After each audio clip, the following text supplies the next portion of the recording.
Bara góðan dag og velkomin á morgunkorn marsmánaðar. Það Unnur Helga Möller sem að kynnir hérna verkefnið Heimar og himingeimar, sem samkoma búninga áhuga fólks og fólks í búninga íþróttamennsku til að kynna og upphefja jákvæða og þroskandi leikhegðun fyrir fólk á öllum aldri. Verkefnið fékk styrk frá Barnamenningarsjóði árið 2025 og við bara þökkum Unni kærlega fyrir að gefa sér tíma og vera með okkur í dag. Gjörðu svo vel. Bara góðan daginn og allir hressir í þessu frábæra veðri auðvitað. En já, ég heiti Unnur Helga og ég ætlaði aðeins að segja ykkur frá heimaverkefninu sem sést Heimar og himingeimar, sem verður haldið núna í 3. skipti í ár í september. Við færðum það af síðustu helginni í ágúst yfir fyrstu helginni í september til að passa betur til dæmis inn í skóla og annað slíkt. Þá allir komnir úr fríi og ekki lengur að vesenast akkurat í skólastarti, en í stuttu máli hvað heimar eru og hvaðan þeir koma. Þá í rauninni þetta verkefni sem algjörlega spratt upp úr engu. Þið kannski kannist við að það var samkoma sem var kölluð Midgard, sem var bara stórt batteri og var rekið af fyrirtækjum og slíku sem var í Laugardalshöll, sem hafði verið þarna til einhverja ára og sem hætti starfsemi. Og það sem gerðist þá sem eins og afleiðing ótengt fyrirtækjunum var það að þeir hópar sem hafði verið að reyna að höfða til, samt á annan máta, höfðu lítinn samanstað. Og það var í febrúar 2024 sem að mættu til mín 2 herramenn frá 501. herdildinni, sem eru Star Wars kallarnir sem þið hafi kannski séð í Reykjavíkurmaraþoninu og annars staðar. Þeir höfðu miklar áhyggjur af því hvert unga fólkið færi sem að vissi ekki hvert það ætti að fara. Og þá voru þeir mikið að hugsa ungmenni og unglinga sem að hafa stunda jaðaráhuga mál að einhverju leyti falla ekki inn í íþróttamennsku eða aðra hluti sem hampað í samfélaginu. Við höfum oft lent í því að þetta eru hlutir sem eru álitnir skrýtnir, þeir eru álitnir eitthvað svona lúðalegir. Og enginn virðist átta sig á því, meira að segja foreldrar virðast ekki átta sig á því að þetta eru áhugamál sem geta farið lengra. Og þessir yndislegu menn sem eru feður og afar komu og höfðu miklar áhyggjur af, svo spurðu hvort ég geti nú ekki staðið fyrir svona eins og dagsparti á bókasafninu. Og ég sagði já, og svo fór boltinn að rúlla bara rosalega hratt. Því að þegar þetta spurðist út, þá vildu allir vera með. En þetta kemur algjörlega úr grassrútinni og þetta snýst að tengja út í þá félagslegu einangruðu hópa sem við vitum að tilheyra þessum áhugamálum, sérstaklega í yngri hópunum. Þegar við sem erum eldri, við bara höfum samband við aðra og náum því betur inn, og við ætluðum að ná á þessum krökkum sem venjulega erfitt að fá út úr húsi, þau mæta ekki félagsmiðstöðvar, þau mæta ekki á samkomur, en við vissum að þau myndu mæta þarna. Og þetta jaðarsett áhugamál og við vissum að almenningur vissi ekki af þessu, þannig það skipti okkur máli að upphefja þetta á mjög jákvæðan máta, þannig að við gætum líka búið til eitthvað sem að bókasafnið gæti verið að sýna sínum almennu gestum og víkka sjóndeildarhringinn, sem auðvitað það sem að bókasafnið eiga að vissu leyti að gera. Og við byrjuðum rosalega smátt. Við vorum með 300.000 kall og vilja og stemmingu og það fór sem sagt þannig að þetta var heil helgi. Það komu 4.700 manns, segir mann rétt, árið 2024. Árið eftir fengum við þó nokkuð meiri pening, ég held að við höfum farið einhvers staðar í kringum 800-900.000 kall í fjármagn og það komu 10.000 manns. Þannig að það var veldisvöxtur sem var alveg ótrúlegur og þetta spurðist út mjög hratt og við höfum ekki þurft að biðja fólk að taka þátt þannig að fólk kemur til okkar og það einstaklega gaman. En auðvitað búum við líka við þann lúxus að þessir hópar treyst okkur, að því að við erum búin að vera að vinna með þeim á smærri skala í nokkur ár. Og í dag heimaverkefnið stutt algjörlega í gegnum opinbert fjármagn. Við fengum þennan frábæra styrk frá Barnamenningarsjóði í fyrra sem var rétt undir 800.000 krónum, sem gerði okkur kleift að gera svo miklu meira og meðal annars fá inn bara sjálfboðaliða og standa undir þeim kostnaði sem það kostar að byggja gameskip, að byggja krá. Því að ég veit ekki hvort þið hefur komið á heima, en það fer allt á hliðina á bókasafninu. Það eru allar hillur færðar, þetta dálítið athyglisvert. En Og myndin þetta er tekið á Heimum 24, þetta er ég og litli róbotinn minn sem eltir mig út allt. Krökkum finnst hann yndislegur, en auðvitað er það hann Smári sem felur sig undir borði og stýrir honum. En við reynum okkar best að láta góðsögnina að allt sé lifandi inn á Heimum virka og þessi litli gaur er partur af því. Og eins og ég segi, hverjir tóku þátt, það voru allir sem vildu. Og umfjöllun búningaráhugamál er opin hérlendis, en það er mjög lítið gert til að hampa þeim. Þetta veit ég sem leikjafræðingur, ég er mannfræðingur og leikjafræði er sérgrein mín. Og ég hef verið talskona fyrir kvikspuna sérstaklega, eða larpi á Íslandi, og sem hefur verið mikið í fjölmiðlum, eða var mikið í fjölmiðlum á tímabili. Og þetta var alltaf framreitt örlítið sem svona einhvers konar svona furðuhlutur. Þetta var eitthvað svona skrítið sem var gaman að bera á borð, en það var engin raunveruleg hampun í gangi, það var ekki verið að tala þeoríu eða jákvæðu hlutina í kringum það. Og það fáu samkomur sem voru í boði, og sérstaklega því að þetta er áhugamál sem er langsamlega stærst þegar fólk að byrja, það er svona 14 til 16 þegar það byrjar, og venjulega er fólk hvað gallharðast í kringum svona 20 til 25, svo fara þau að hægja aðeins á sér, þá sjáum við stærri búninga en færri búninga. Og það var verið að rukka mikið inn á svona hluti, ég held að miðinn á til dæmis Midgard hafi verið yfir 7.000 krónur. Þannig að það voru ekki allir sem einfaldlega höfðu aðgang að því. En að því að Heimar eru hugarfóstur þeirra einstaklinga sem eru innan samfélagsins, ekki utanaðkomandi sem ætla eitthvað að búa til og fá þau inn, þá skiptir það miklu máli fyrir okkur og eins fyrir bókasafnið. Það er regla á bókasafni Hafnarfjarðar að það kostar ekkert að vera þar. Þú borgar árskostið ef þú vilt fá eitthvað lánað, en allir viðburðir eru fríir, allt efni er frítt, það er aldrei kostnaður við að koma þarna inn. En það skiptir okkur máli að þetta yrði ókeypis. Það skiptir okkur máli að þetta yrði öruggt, þetta yrði fjölbreytt og við værum að raunverulega sýna hvað senan snýst og opna fyrir sem allra flestum. Og það virkaði því að stefnan sem við höfum mikið tekið, það er bara að gefa fólki pláss. Hvers konar fólki, og það hefur þetta nákvæmlega sama aðferð og var notuð til þess að búa til Heima og Himingeima hefur verið notuð á aðra hópa þegar við erum að vinna á bókasafninu. Grunnskipting búningaleikja til þess að aðeins útskýra hópana sem eru að vinna á Heimum. Það eru 3 aðalundirflokkar. Það er kvikspunni eða larp, það eru ævintýra og söguleikir sem fólk að spila persónur í mismunandi aðstæðum, spannar allt frá fantasíu til leikvögnableika. LARP getur verið allt frá Conquest, þar sem komu saman 12.000 manns að spila brjálaða bardaga og orka og álfa og bara svona hringadróttinssögu stig. LARP hefur verið spilað í köstulum með lokaða grúppur svona 100 til 150 manns sem hefur verið til dæmis að nota krúnuleikana, Game of Thrones, sem grunn og annað slíkt, og svo erum við líka að tala eins og í Gautaborg hefur verið LARP festival sem er bara fyrir 2 spilara og það má aldrei nota meira en stól og má aldrei taka meira en korter. Þannig að þetta eru leikir sem að spanna allt frá leikjum yfir í list. Það er söguleg búningagerð, það er auðvitað bara handverk. Við erum með mjög góðan hóp með okkur af sögulega menntuðum klæðskerum sem að gera kjóla frá svona cirka 1750, Marie Antoinette kjóla. Gífurlega flottir og stórir, mikil vinna sem fer í þetta. Innan þessa fags er líka til dæmis þjóðbúningagerð á íslenska þjóðbúningnum.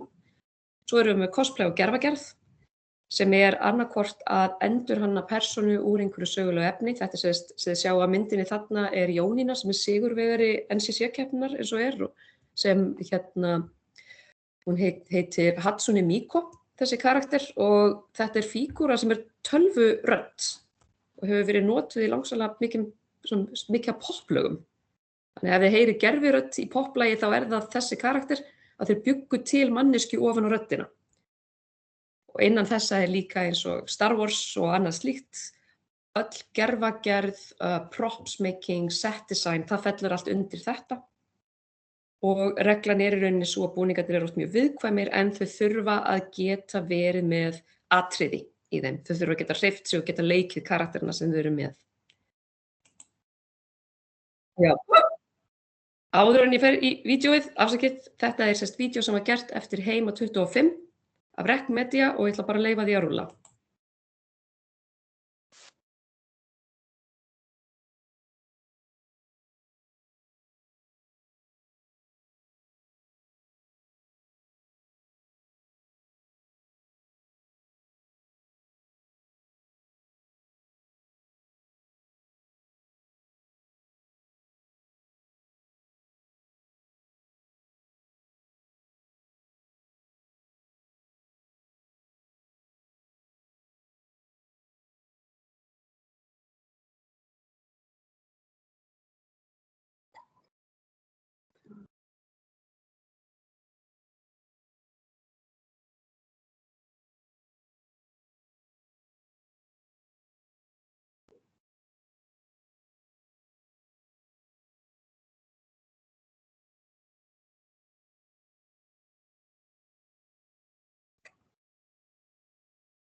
Heimalógóið, eins og allt annað sem við kemur heimum, er hannað af þeim sem kom að því. Það er 501.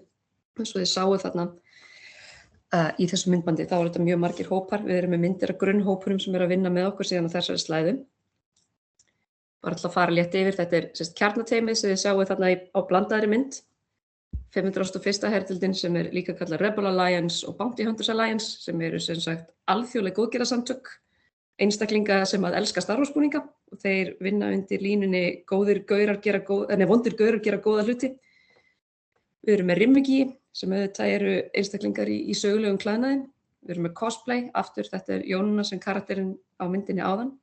Við erum með Larpara, þetta er hópur úr Fungiræ. Og svo er Hema Reykjavík sem eru þessi sjáið þarna í horninu og það eru sögulegar skylmingar sem eru æfðar og keppt í alþjóðlega. Þið sáu líka í myndbandinu danshópa, trúða, eldsbúandi, dreka, Pilkington Props hefur verið að vinna með okkur líka sem gera svona risabrúður. Í rauninni má segja öllum sem finnist gaman að búa til eitthvað svona fantastikal séu komin inn á Heima einfallega vegna þess að þetta er bara þannig umhverfi. Ef þér finnst gaman að einhverju stórkostlegu þá er að gera að koma. Og hvernig er þetta hægt? Svo ég var búin að segja áðan, Heimar eru fjármagnaðir nær eingöngu á opinberum styrkjum og stofnunum. Það eina sem er undanþegið því er NCC-keppnin sem ég ætla að fara aðeins út í á eftir. Því okkur finnst ekki réttlátt að nota opinbert fé í að kosta stakkan keppanda erlendis, þá er NCC alltaf utanaðkomandi styrkur, venjulega frá einhverju fyrirtæki eða slíku. Gerð auglýsingaefnis er þá eitthvað sem við vinnum síðan með sérhæfða áhrifavalda hérlendis. Við erum að vinna með unga krakka og fólk tvítugt sem er nú þegar partur af þessu og er mjög aktíft á TikTok og annars staðar og Twitch til þess að ná til fólks vegna þess að ég get trúa að þið hafið staðið í nákvæmlega sömu vandræðum og við sem er að ná til yngri aldurshópsins og svo erum við komin með Discord. Ég veit ekki hvort þið veit hvað það er ef þið munið eftir yrkinu í gamla daga. Discord er eins og yrkið nema bara lítur miklu betur út í rauninni og við erum komin með heilan vefþjón þar sem við erum bara að safna inn fólki sem að er kannski og ungmennum sem er kannski lítið lokað frá svona hinum stóru almennu rýmum. Það kemur inn á Discord, það getur fengið aðstoð, við erum með fólk sem er að hjálpa þeim að búa til sína eigin búninga, hjálpa þeim að finna aðra í sínu áhugamáli og drögum þau þaðan inn á Heima. Við erum náttúrulega með gífurlegt magn af sjálfboðaliðum. Ég held að hafi verið hátt í 60 manns sem unnu við Heima í fyrra. Og það er traust og samvinna og virðing. Því að það sem hefur mjög lengi einkennt þessa hópa er viss tegund af vanvirðingu gagnvart þeim. Og ég er ekki bara að tala að fólk sé að tala illa eða stríða eða kalla einhvern nörd. Þetta er á miklu, miklu stærri skala. Og ég man til dæmis eftir þegar að 501. herdeildin kom í fyrsta skipti á Star Wars dag á bókasafn Hafnarfjarðar. Það var í fyrsta skipti sem ég hitti þá fyrir 5 árum síðan. Þá var það í fyrsta skipti sem hafði verið reiknað með að þeir þyrftu nógu stórt rými til að skipta föt. Að þeir þyrftu pláss og það var búið að tryggja að það væri vatn og það væri eitthvað aðeins að borða. Ég vissi þetta vegna þess að ég er úr búningaáhugamáli sjálf og gerir mig grein fyrir að það þarf pláss og þetta er þungt. Vader náttúrulega er kannski þekktasti búningurinn og sá sem að vekur alltaf mesta athygli. Búningurinn vegur yfir 30 kíló. Hitinn inn í honum er slíkur að sá sem er í honum þarf pásu á 20 mínútna fresti að það getur liðið yfir hann. Og þetta eru menn sem að láta allt yfir sig ganga og þeir voru ansi oft búin að koma á hina þessa staði og var bent á fatlaðaklóstið. Sem er rosalega erfitt þegar þú ert með 4 fullorðna karlmenn að reyna að komast í fatnað sem að þarf aðstoð 2 til 3 aðila til að komast í. Þeir sjá ekkert, þeir heyra ekkert. Og þetta er dæmi bara það sem að hóparnir höfðu upplifað og svo erum við að reyna að sýna þeim eftir okkar bestu getu hvað við kunnum að meta hvað þau eru að gera og skiljum að þetta er ekkert bara. Og það er mín reynsla og trú að þegar þú kemur fram við fólk að þannig virðingu þá er það tilbúið að gera ótrúlegustu hluti og ég eins tilbúin að gera fyrir þau og þessi virðing er það sem að bjóð til Heima. Að við virkilega vildum tengja hópa, hóparnir vildu tengjast og vildu kynnast. Því að það hefur líka verið þessi mýta að hópar megi ekki skarast og við hendum því bara út gluggann og það var mjög gott. Það náttúrulega verið að vinna með hópsfólk sem tvískiptur. Það eru sjálfboðaliðarnir, þeir eru mjög öruggir með sitt, þetta fullorðið fólk, þau eru búin að fara í gegnum pakkann og öðrum finnst þið skrítinn, þeim alveg sama hvað öðrum finnst. Svo erum við með yngri gestina og þeir eru ekki vanir að fá þessa sömu virðingu. En það byrja allir einhverstað, það byrjar enginn á Darth Vader búningi. Uppáhaldsbúningurinn minn í myndbandinu sem þið sáuð áðan er hérna 10 ára drengur sem var í Stormtrooper brynju úr frauðplasti og hún var stórkostleg, bara að sjá heilan hóp af atvinnubúningafólki heillast að þessari ótrúlegu brynju og hugmyndaseminni. Það er það sem Heimar snýst um. Því að við erum að segja þeim að þau geta haldið áfram og svo eins foreldrarnir sem koma til okkar og eru ótrúlega hissa að við fullorðnu nördin urðum bara stór og eignuðumst hús og börn og maka og það er þessi ógnun stundum. Ég ætla að kalla það ógnun.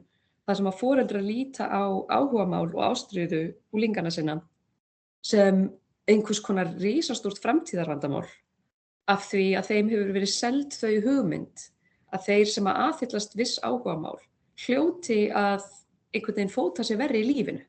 En það þarf ekkert að vera þannig. Kannski þurfum við að spyrja spurningarnar í hináttina. Eru þessi krakkar ekki að fóta sig vegna þess að við erum ekki að taka á móti þeim? Þannig við erum að valdefla og við erum að veita þeim rödd. Og traust áunnið. Við tókum eftir því eftir fyrstu Heima að við sáum miklu meira af þessum úlingum koma inn. Og þau hafa samband og þau eru eins og gráir kettir. Það er frábært og þetta raunverulega skilaði sér. Myndin hérna er Kolbrún, hún bjó þessa brynju til sjálf.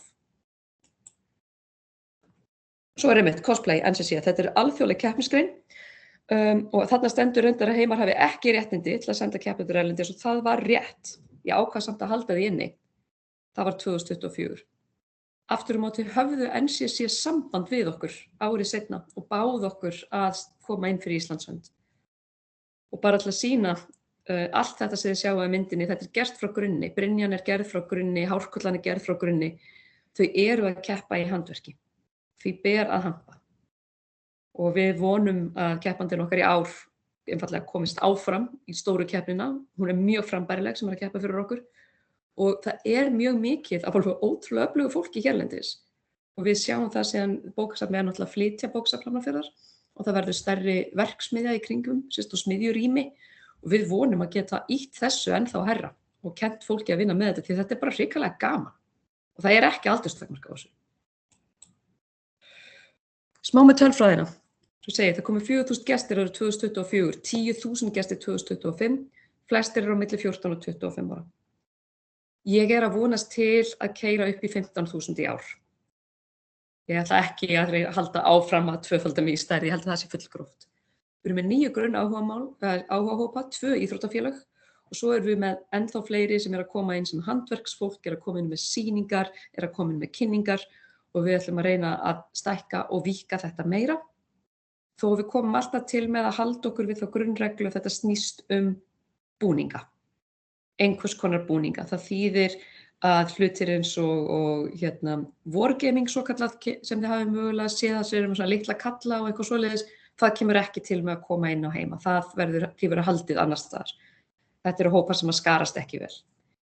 Það voru smiðjur og þær voru ókeypis. Við gerðum 250 pör af eyrnalokkum og 200 boffersverð og við eyddum 200 metrum af efni í handstúkur og klikkaðslegt magn af krossviði og teppum og ljósum og bökunarpappír sem notaði til að gera ljósin í geimskipið. Og þetta var allt saman keyrt á einmitt orkudrykkjum og Mána sem kallaður já-einsarhraðallinn. Því að hann segir bara já og það var geimskip. Ég reyndar trúði því ekki fyrst að þeir ætlaði að byggja geimskip en það er geimskip á Heimum og Heimingeimum.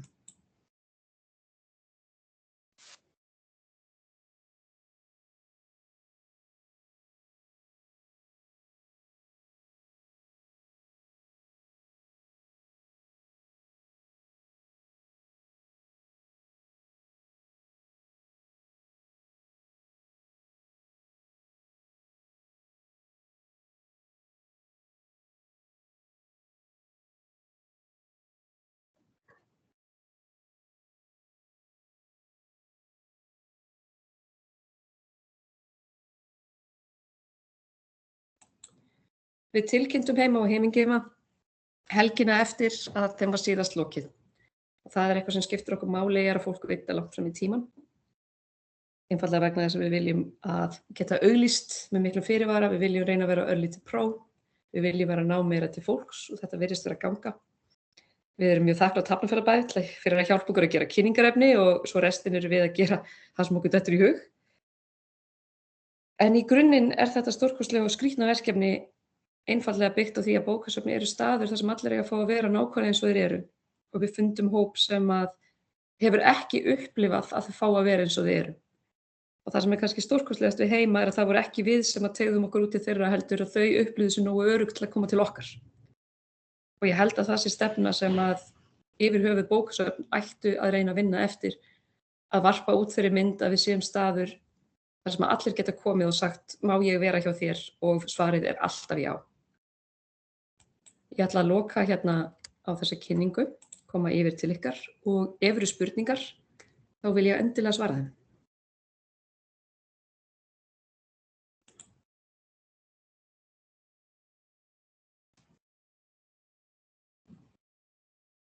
Nei, hæ Súsanna, ég sá þig hérna því ég var að kynna. Það spurning frá Ásdísi.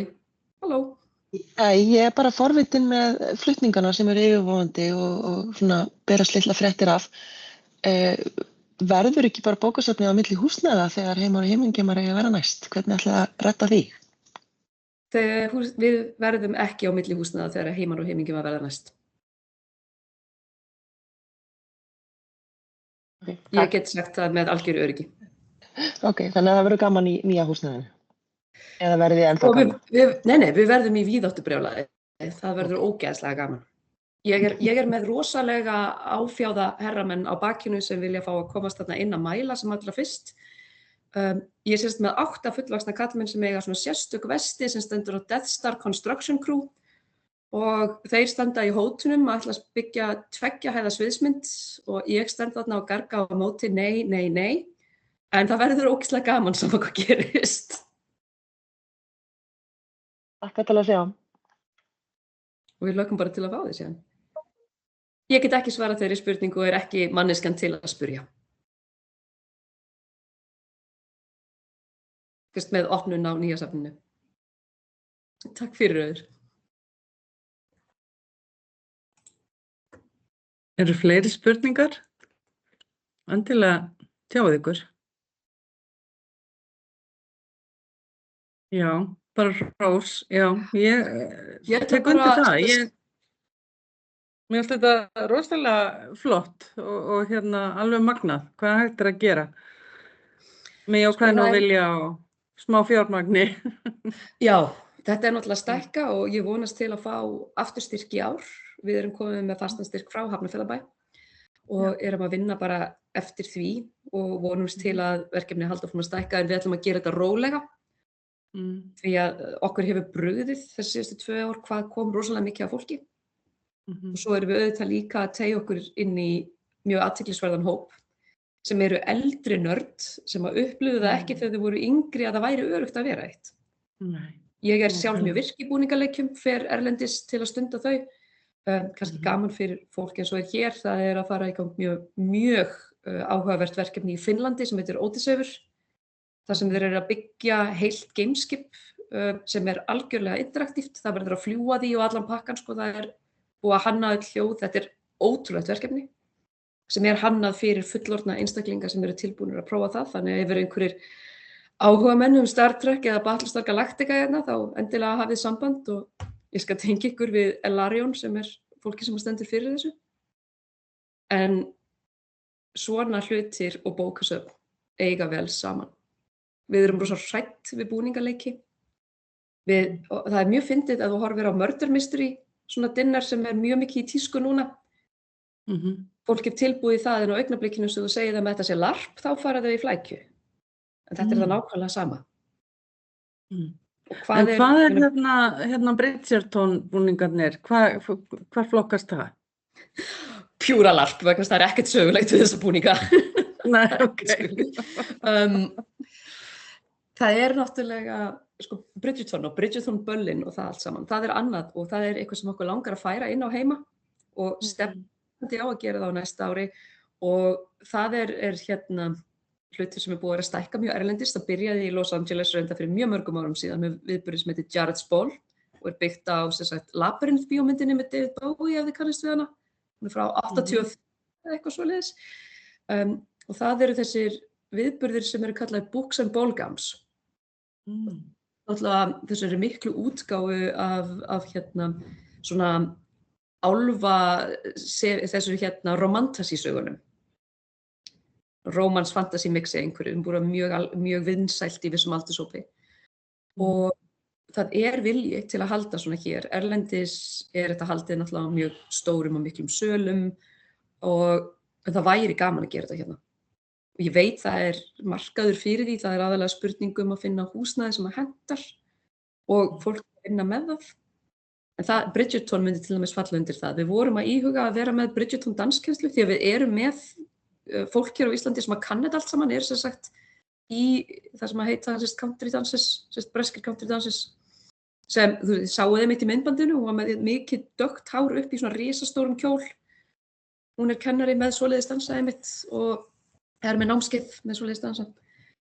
En Bridgerton þættirnir sem slíkir myndu falla undir LARP og einfaldlega vegna þess að við vitum að brjálæðislega gult polyester með taffetu á var ekki til á þessum tíma.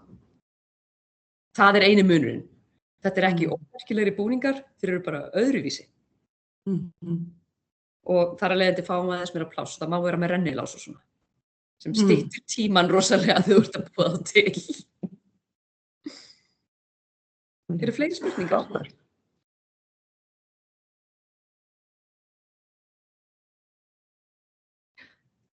Þakka ég fyrir mig. Já, takk sömuleiðis, kærlega. Það var mjög áhugavert. Mjög. Við komumst bara til að sjá ykkur í september og endilega mætið í búning. Það er gaman. Þetta er öllum kringumstæðum. Svo bara takk